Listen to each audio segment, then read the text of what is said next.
kali lagi cun. Nampak? Ni untuk klise lah kipas high speed ni. Kali ni dia datang dengan ni housing plastik ni. Housing ni housing baru tau, housing baru.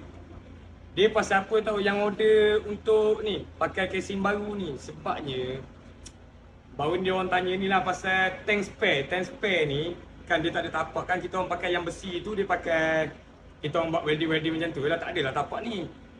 Yang ni ngam-ngam boleh letak kat sini, nampak? Tank spare tu, ikat terus je skru sini. Soket pun kita buat PMP tau, nampak macam ni. Ni soket dia, nanti balik tinggal pasang je. Bukan kata ni kita dah buat siap masuk wayar dalam ni gini. Maknanya kalau orang yang tak pandai pasang pun nak cuba pasang sendiri boleh, sebab dia dah PMP sangat dah ni. Mana je?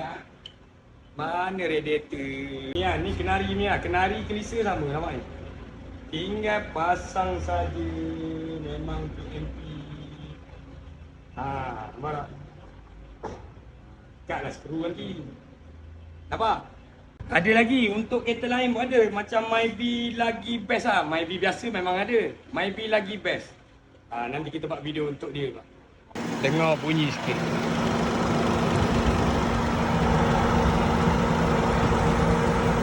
What?